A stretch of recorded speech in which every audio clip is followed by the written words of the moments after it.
My family went on vacation together every year, all 38 years of my life, without missing a single one. This year would be the last. But only I knew that. I called Heather the night before I left. She picked up on the second ring. Heather and I met sophomore year of college, two girls who'd spent their entire childhoods being polite to families that didn't notice them. She'd gotten out first, cut off her parents at 25, rebuilt from the ground up, and became a journalist.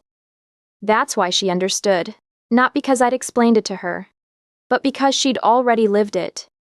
Tomorrow, I said. You're still doing it? Yes. I was sitting on the edge of our bed, my suitcase open on the floor, half packed. Ryan's side of the closet was closed. His suitcase was in the garage where he put it 3 days ago after the conversation. Can I ask you something? Heather said. I could hear her typing. She was always typing, always on deadline. And you have to actually answer, not do that lawyer thing where you deflect with silence. Fine. Have you ever considered that you're the one who taught them to ignore you? The typing stopped. She was waiting. That's not... I started. You've been playing the easy daughter for 38 years, Brooke. You cook, you clean, you never complain, you never ask for anything. And now you're angry that they believed the performance. A pause. I'm not saying it's your fault. I'm saying it's more complicated than they don't see me. Maybe they see exactly what you've always been showing them. I didn't answer, not because she was wrong, because she wasn't. Call me after, she said, softer. Whatever happens. We hung up. I finished packing. 5 days of clothes, a swimsuit I wouldn't wear, a book I wouldn't read. The same things I packed every year. The ritualistic nature of it was almost comforting. The way ritualistic nature of it was almost comforting. The way rituals can soothe us even when we know they're coming to an end. Ryan came upstairs while I was zipping the suitcase. He leaned against the doorframe, arms crossed, watching me. He had that look. The one where his jaw was set but his eyes were soft. It was the look he got when he was trying not to say something he'd already decided to say. I'm not going, he said.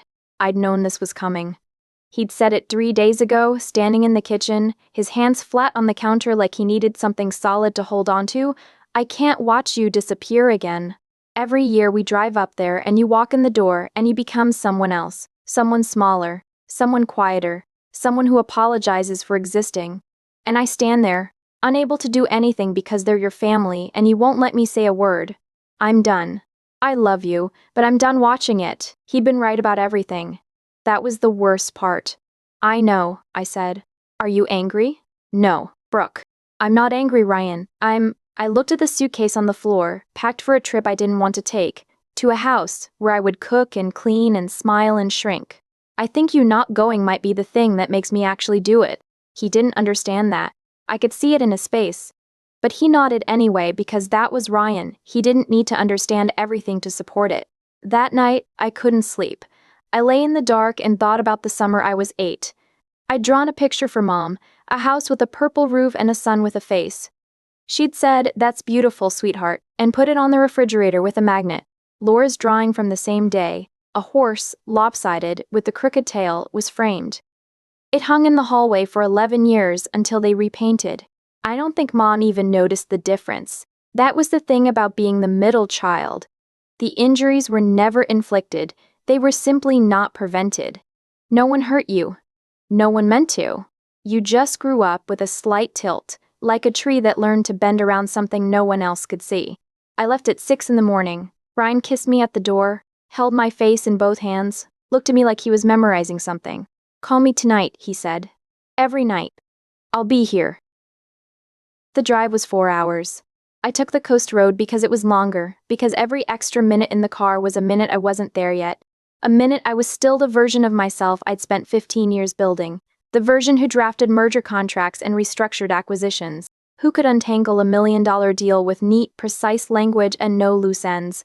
It had never occurred to me until recently that I'd chosen a career built entirely on making messy things look clean. The exact same thing I'd been doing in this family since I was 6. But in the car, on the coast road, I was still that version, the one who knew her own name, her own worth, her own boundaries. In about 200 miles, I would start to lose her. I always did. The beach house came into view just after noon. Same white siding, same blue shutters, Same gravel driveway. Dad's SUV was already there. Laura's minivan parked beside it. Mom's garden gloves draped on the porch railing because she'd already started pulling weeds in the flower beds, because she always started by pulling weeds, because arriving somewhere wouldn't be real to my mother until she'd fixed something. I sat in the car for a full minute before I opened the door. One last breath. One last minute of being full-sized. Then I opened it. "Brookie!" Mom called from the porch. "You made it!" I smiled. I always smiled. Traffic wasn't bad. She hugged me. Quick, warm, efficient. The hug of a woman who had 2 other children to attend to and a house to set up. "Laura and the kids are already at the beach. Your father's fixing the shower again. Where's Ryan? He couldn't make it this year." Work thing. The lie came out clean. I'd practiced it. Mom's face did the expression it always did when information didn't require action, a brief nod and immediately moving on. "That's too bad. Well, you'll have the back bedroom all to yourself then. More room." The back bedroom. The smallest room in the house, at the end of the hall, past the bathroom, past the linen closet. Laura and her husband Garrett had the master. Megan had the room with the bay window because she once said the light helped improve her mood. The back bedroom had a twin bed, a nightstand, and a window that looked out at the neighbor's fence. I'd slept in it since I was 14. "Great," I said, "I'll go unpack." Unpacking took 7 minutes. I hung my dress in the closet, the one I'd brought for the last dinner, though I didn't know yet if I'd have the nerve to stand up while wearing it. I put Ryan's photo on the nightstand, which I'd never done before. I needed his face in this room. Downstairs, the house was filling up. Laura arrived from the beach with Tyler and Sophie, both sunburned, both screaming about ice cream. Laura looked exactly the way Laura always looked. Composed, capable, her ponytail still perfect, despite sand and wind and 2 children under 8. She was wearing a linen shirt. She was always dressed fashionably and put together. If Laura showed up to her own funeral, she'd find a way to be well-dressed. "Brooke," she hugged me. Longer than Mom. Laura's hugs always lasted a beat longer, as if she was trying to say something she couldn't put into words. "I'm so glad you're here." "Where's Ryan? Work?" "Oh no." "Well, we'll keep you company." Dad came downstairs, smelling like pipe glue and accomplishment. "Fix the shower. Hey, Brookie." He kissed the top of my head, the exact same way he'd done since I was 5, even though I was 5'9" and it required him to reach. "Ryan not coming?"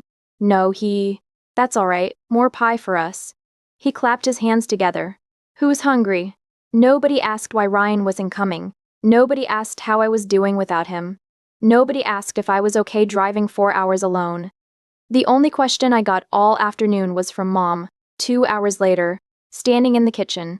"Brooke, do you remember where we keep the big pot?" I did. I always did. After dinner, Mom brought out the photo albums. She did this every year, the same faded books, with the same sticky pages, the same pictures we'd all seen 100 times. It was part of the ritual, like the beach house itself, like the gravel driveway, like giving me the smallest room. She flipped to the summer of '96. All 3 of us on the porch of this same house, Laura 10, me 6, Megan 2. Laura was standing in the center, back straight, chin up, already practicing for a life of being admired. Megan was mid-tantrum, face red, fists clenched, and even in the photo you could see Mom's hand reaching toward her. I stood tucked next to Laura, smiling, looking directly at the camera. "Oh, look at Laura," Mom said. "That little bathing suit, you were so serious even back then." Dad leaned over. "And Megan, good Lord, what a terror." They laughed. Mom turned the page. That was it. They looked at a photo of 3 daughters, commented on 2, and moved on. It wasn't cruelty, not even carelessness, exactly. Just, the eye lands where it's trained to land.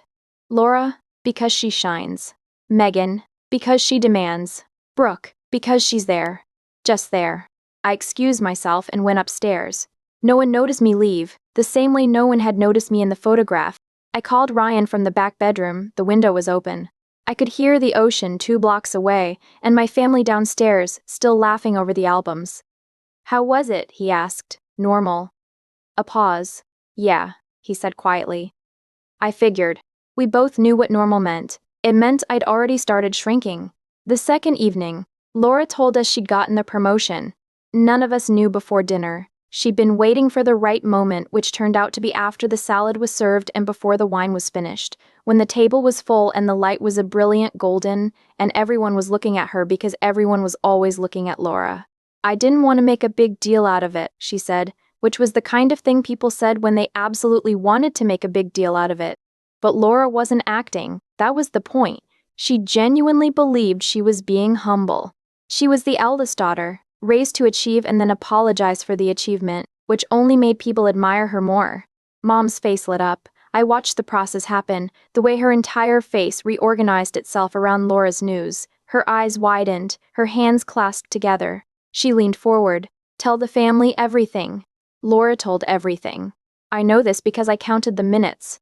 Not out of bitterness, I had stopped being bitter years ago. Bitterness requires the belief that things could be different, and I had surrendered that belief somewhere around age 26. I counted because counting gave me something to do while being invisible. 23 minutes. Laura talked about the interview process, the leadership retreat, the new team she'd be managing. Mom asked follow-up questions. Dad nodded with a particular pride he reserved solely for Laura, the pride of a man seeing himself reflected. Garrett squeezed Laura's hand resting on the dining table. Tyler and Sophie, completely oblivious, were eating bread. Megan, across the table, picked at her food and checked her phone. Megan had the talent of being disengaged from the conversation in a way that made people worry about her, and that was its own form of visibility. And I sat in my chair between the breadbasket and the window, and I spread a little spicy butter on my bread, enjoying it quietly along with the cold beefsteak on my plate. At one point, Mom turned to me. My heart did the thing it still did after 38 years, a small, stupid leap of hope. "Brooke, can you pass me the salt?" I passed the salt. After dinner, I started clearing the plates. Garrett stood up, reaching for a serving dish. "I'll get those, Brooke." "No, it's fine, I've got it." He sat back down. Of course he did, I told him to. And I carried the plates to the sink, washing them the way I'd been washing them since I was tall enough to reach the faucet, and I told myself this was my choice. This was something I wanted to do, and I almost believed it. The way you almost believe something you've been repeating for years of your life. Standing at the sink, my hands immersed in warm water, I thought about my birthday. Next week, July 19th, I would turn 39, and I already knew, with the certainty of someone who had lived through this exact sequence of events dozens of times, that no one in this house would mention it before then. Not because they didn't love me. Because it simply wouldn't cross their minds. I wasn't testing them. I want to be clear about that.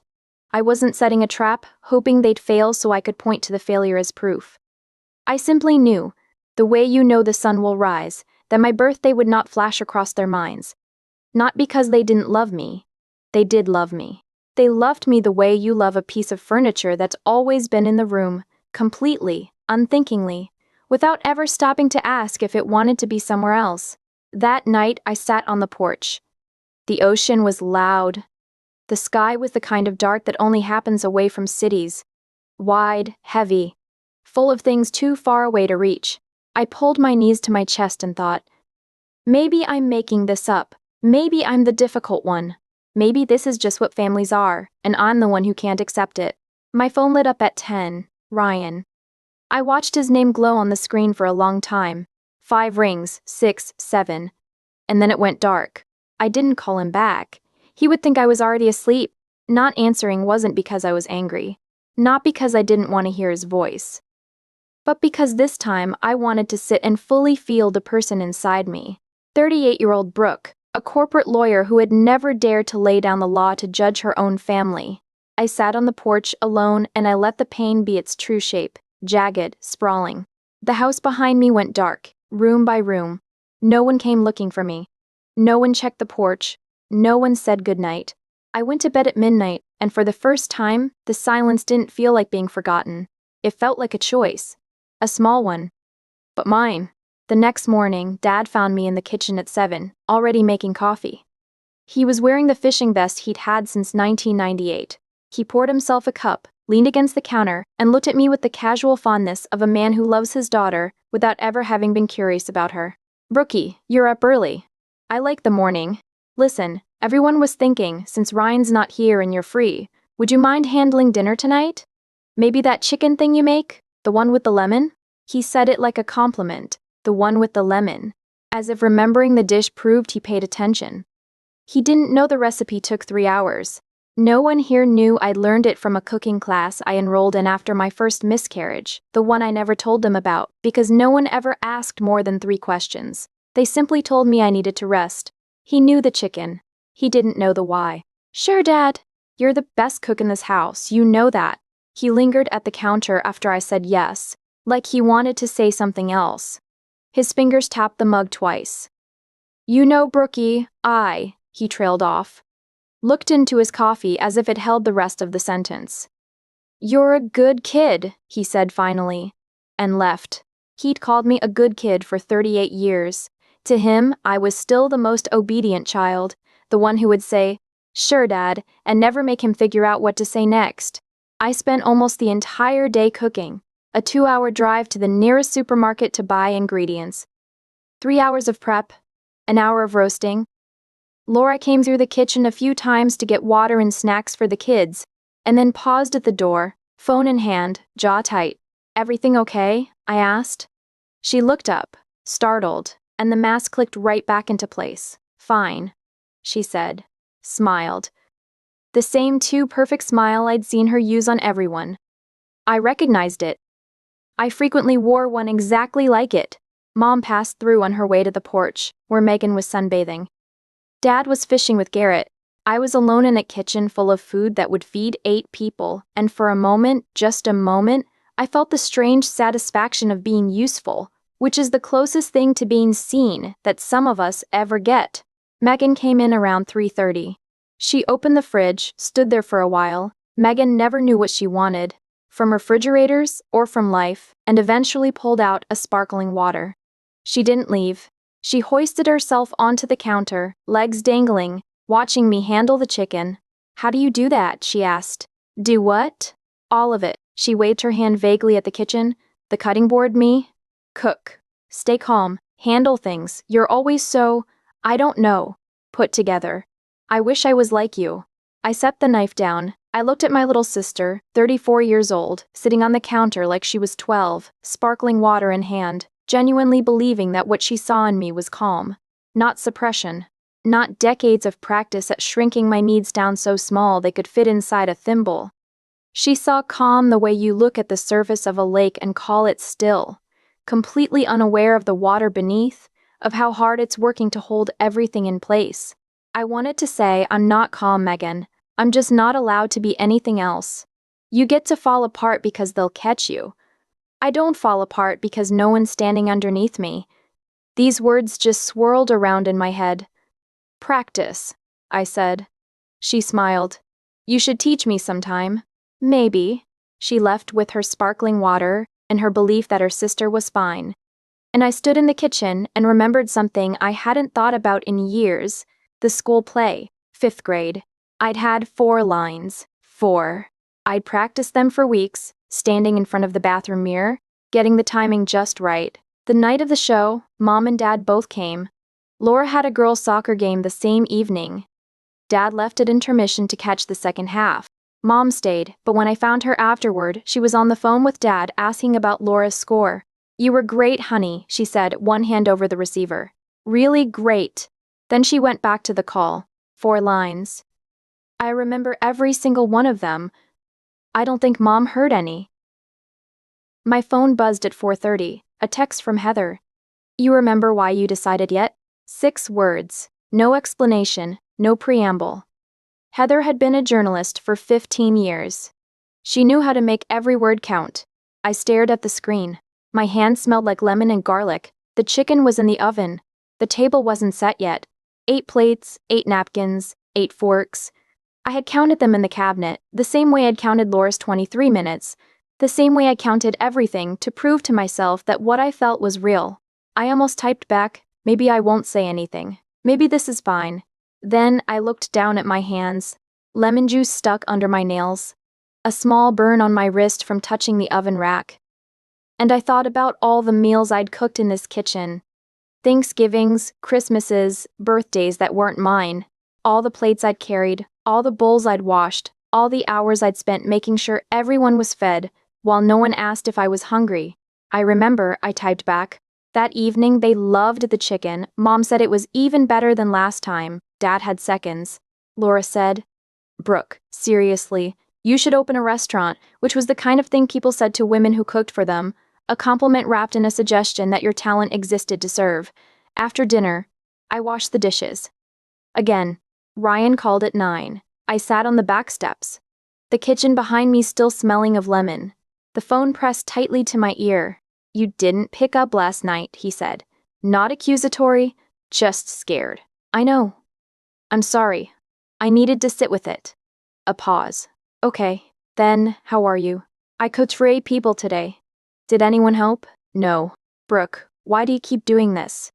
His voice wasn't gentle this time. It was heavy with exhaustion, the kind of tired that lives underneath patience, the kind that shows up when patience runs out. "Every year you go there a few times, you cook, you clean, you let them." He stopped, took a breath. "Sorry, that's not fair. I'm not the one standing in that kitchen." "No," I said. "You're not." The silence that followed was sharp, not the warm kind of silence. I could hear his breathing on the other end, the slow exhale of a man who wanted to help, and was starting to realize that helping might be impossible from 4 hours away, or perhaps from any distance at all. "I need 2 more days," I said. "I know." A pause. "I love you." "I know," I said. Not "I love you too." Just "I know." He heard the difference. I could tell by the way the line went quiet. Not the comfortable quiet of 2 people who understand each other, but the heavy quiet of 2 people who are starting to wonder if understanding is enough. The 4th day broke something open. Megan's boyfriend called at 2 in the afternoon. By 2:15, Megan on the porch, phone in her hand, crying. Mom already rushing toward her. "Baby, what happened?" Hands cupping Megan's face. "Come inside." "Come inside, honey." Megan in the living room, on the couch. Mom beside her, arm draped around her shoulders, rocking slightly. Dad in the doorway, hands in his pockets. "What do you need, sweetheart? Tell me what you need." Laura on her knees in front of Megan, holding both of her hands. "You deserve better than this. You know that." Garrett taking the kids upstairs. Tyler's voice from the landing. "Why is Aunt Megan sad?" Garrett's reply soft. "She's just having a tough day, buddy." "Mom, you're safe. You're home. We're all here." Dad, "That's right. We're all here." Dad, "That's right. We're all here." I was at the dining table. I had a glass of water. I watched. Mom stroked Megan's hair. Laura went to the kitchen, came back with tissues. Dad finally moved from the doorway, sat on the arm of the couch, and placed his hand on Megan's back. 3 people touching her. 3 people leaning in. 40 minutes passed. No one looked at the dining table, where I was sitting, awkward and unsure of how to properly join this display of comfort. The space around Megan seemed already too crowded. At 3 o'clock, I went out to the porch. The sun was brutal, shining directly, the kind of light that made everything look overexposed. I called Ryan. "Hey," he said. He sounded like he'd been waiting by the phone. Maybe he had been. "Megan's boyfriend called. She's very upset. Everyone is inside with her." "Where are you? Outside?" He didn't ask why. He knew. "I'm here," he said. I pressed the phone tighter to my ear, as if I could close the distance between us purely through pressure. "I'm here." He meant it. I knew he meant it, but here was a word that needed a body behind it, and his body was 4 hours south, in our apartment, in our life, the life where I was a full person with a name and a career and a husband who looked at me like I was the most important thing in the room. Here, on this porch, his voice was thin. The words arrived, but the weight behind them had been dropped somewhere in the signal transmission. "One more day," I said. "One more day." At dinner, Megan was better. She laughed at something Dad said. Mom kept her hand on Megan's arm throughout the meal, as if Megan might blow away in the wind. Laura caught my eye once, a fleeting, unreadable look, and I wondered, not for the first time, if Laura saw more than she let on. If deep down inside her carefully constructed life, she understood what it meant to be the other daughter. But if she did understand, she had never said so. And I had stopped waiting for her to. Before bed, Mom stopped by my room. She stood in the doorway, one hand resting on the doorframe, looking tired in the way that mothers usually look tired. Not physically, but a weariness deeply rooted, as if caring for others had carved deep grooves into her that could never be smoothed over. "Thanks for today, Brooke. I don't know what I'd do without you." She said it with love, real, genuine love. And I received it the way I always received her love, with gratitude, with a smile, and with the quiet understanding that she was thanking me for the only thing she'd ever needed from me, being easy. "Of course, Mom." She left. The hallway light clicked off. I lay in the dark, on the twin bed, in the smallest room in the house, and thought about what Heather had said on the phone. "Maybe they see exactly what you've been showing them." And what Ryan had said last night, his voice cracking with the frustration he'd suppressed for years. "Why do you keep doing this?" Tomorrow, I would speak. And then tomorrow came. I spent the entire last morning memorizing what I would say. Not memorizing the words, "I'm a corporate lawyer. I know that favorable clauses will fall apart if they aren't tightly bound." I memorized the feeling. The reason. 38 years of evidence had built up inside me. Only there was no contract to draft, no clause to negotiate.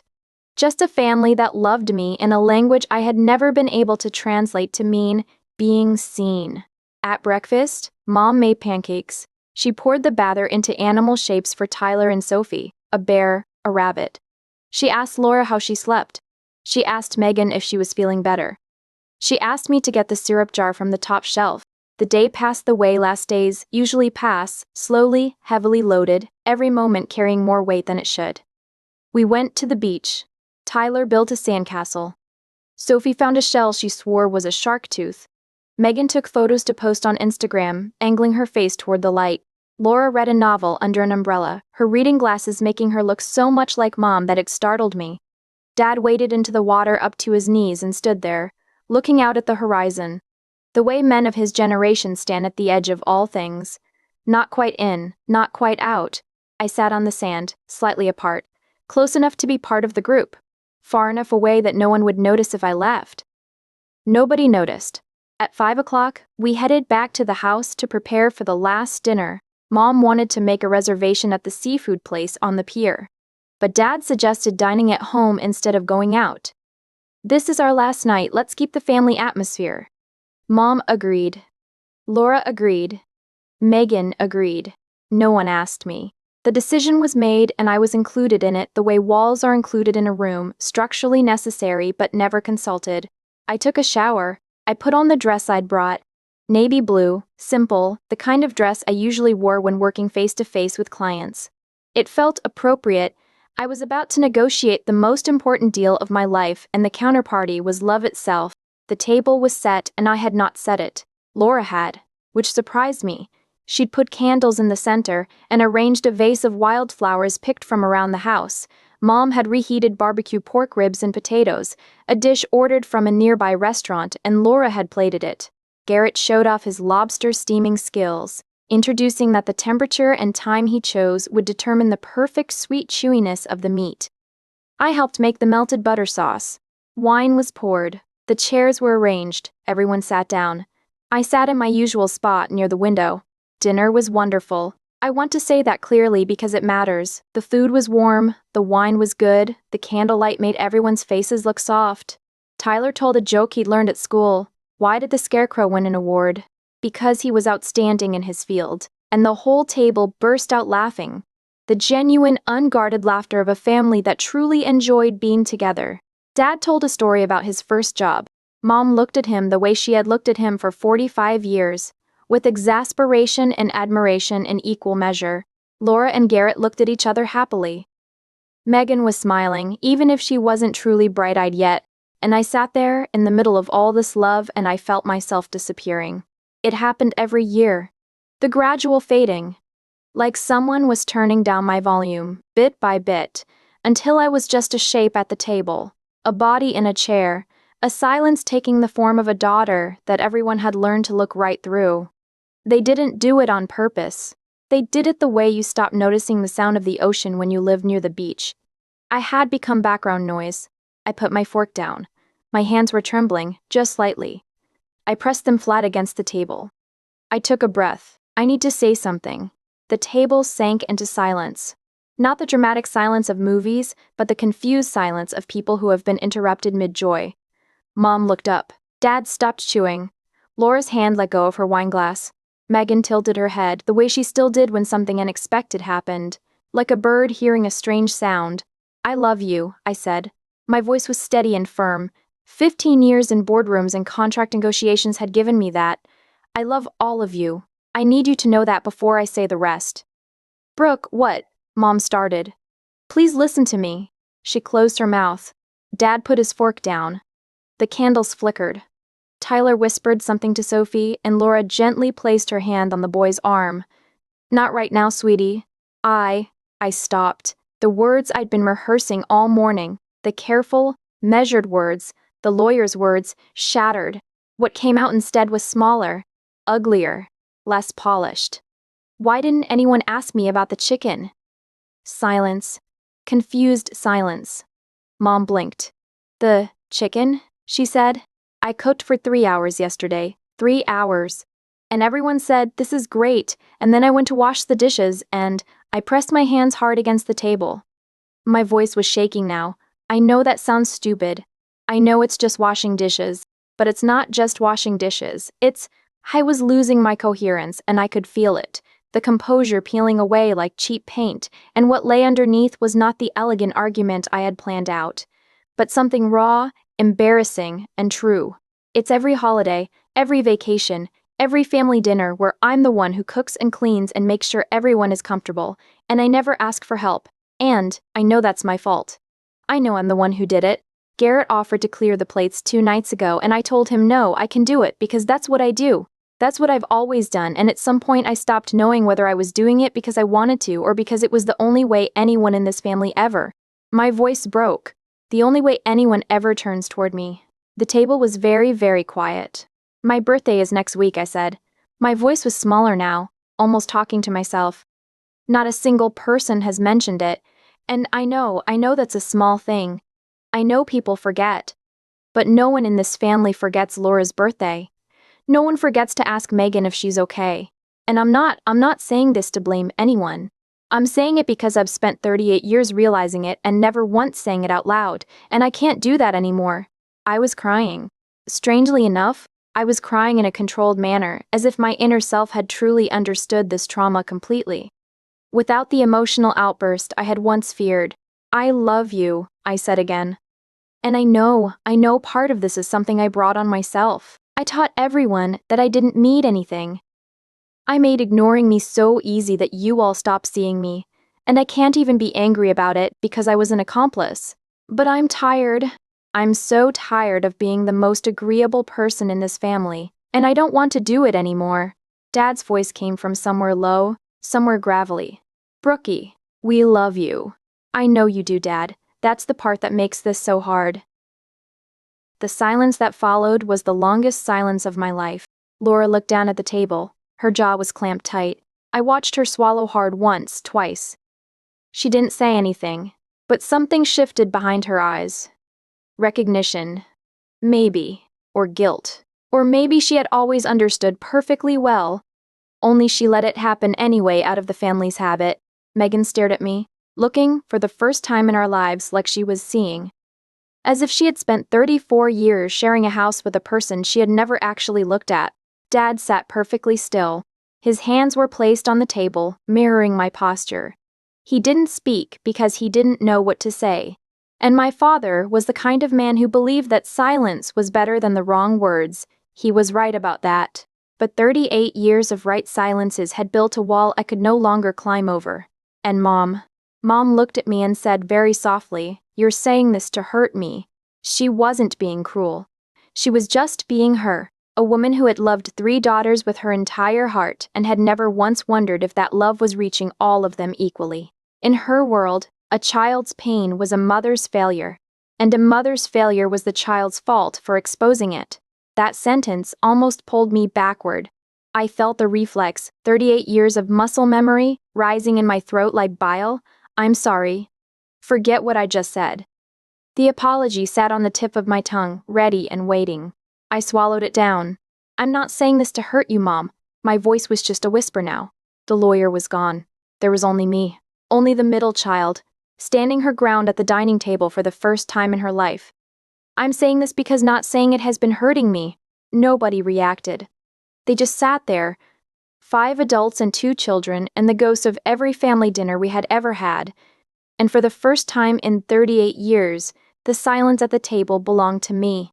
I don't even remember how the evening ended. All I know is that everyone quietly cleaned up and went to their rooms, while I just sat blankly in my chair for a very long time. No one said goodnight to me, no one touched me. But this time, their not doing anything felt different. Not like forgetting, like not knowing how. I left at 6 the next morning before anyone was awake. I put my bag in the car, closed the door very softly, and drove away. I cried for the first 2 hours, not the controlled kind, but the ugly, body-shaking kind of crying that makes your ribs ache, blurs your vision, and makes your hands grip the steering wheel so hard your knuckles turn white. I pulled over once at a gas station off the highway, and I sat in the parking lot with the engine still running, and I cried until I couldn't cry anymore, until my body was completely drained of whatever fuel grief requires. And then I bought a bottle of water and got back on the road. The radio was playing. I don't remember what song was on. Probably some song about summer. Probably some song about love. I didn't pay any attention. Nothing registered in my mind except the road and the distance and the slow, agonizingly painful process of driving away from the place where I had finally spoken the very thing I'd been carrying for 38 years.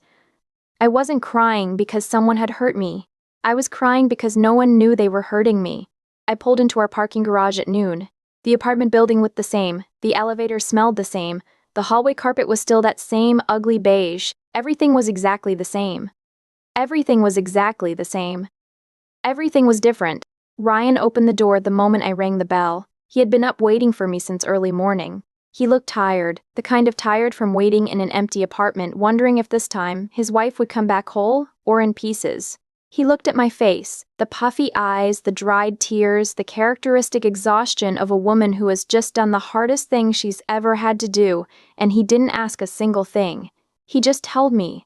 We stood in the doorway for a long time, his arms wrapping me entirely, my face buried in his chest, the apartment behind him smelling of coffee and something burning on the stove. He had been cooking and forgot about it, which was a thing so typically Ryan that I almost laughed. He didn't say, "Are you okay?" He didn't say what happened.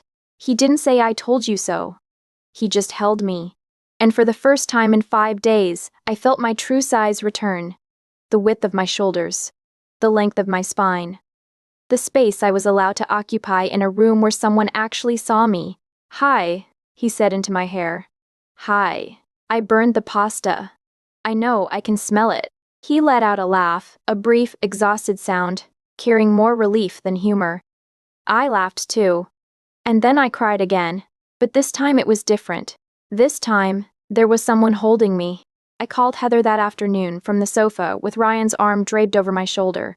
She picked up before the first ring ended. "So?" she said. "I did it." A long pause. I could hear her breathing. "How do you feel?" I thought about it. Really thought about it. "Great," I said. She laughed. Short, warm. The laugh of a woman who understood exactly what that meant. "Good," she said. "That's good." The months that followed were strange. Quiet. The silence of things rearranging themselves. Laura texted me 2 weeks later, "I've been thinking about what you said." Nothing followed. No resolution. Just 8 words sitting in my phone like a door cracked open. I didn't walk through it. Not yet, but I didn't close it either. Megan called once, late at night, sounding so childish. Did I do something wrong? I told her no. I told her the truth, that she was allowed to have needs, and I was allowed to have needs, and the problem was never her demanding things, but the family's inability to hold space for both of us at the same time. She cried a little. I held the phone and let her cry. It was the first time we had ever been on these sides of each other. Dad sent me a birthday card in August. My birthday is in July. It arrived 5 weeks late. Inside, in the careful handwriting of an engineer, "Happy birthday, Brookie. I'm sorry it's late. I'm sorry about a lot of things. Love, Dad." It was the most he had ever written to me. I'd put it on the refrigerator, and then, the next summer, the family went on vacation again. Same beach house, same white siding, same blue shutters, same gravel driveway. Mom's garden gloves on the porch railing. Dad's SUV, Laura's minivan. No Brooke. Mom called on a Tuesday, 2 days before they left. "You're really not coming." There was something in her voice I had never heard before. Not understanding? Not yet. But something adjacent to it. Something residing in the neighborhood of recognition, on the street right before the house of change. She didn't say I'm sorry. She didn't say I'm sorry. She didn't say I'm sorry. She didn't say I see what you mean. She said, you're really not coming. And in the quiet space between those words, I heard 40 years of a mother realizing, slowly, like a sunrise she hadn't known she was facing, that one of her daughters had been standing in the room the entire time, waiting to be seen. I held the phone for a very long time after she hung up. Ryan found me like that, standing in the kitchen, pressing the phone to my chest, looking out the window at nothing in particular. He didn't ask. He never has to.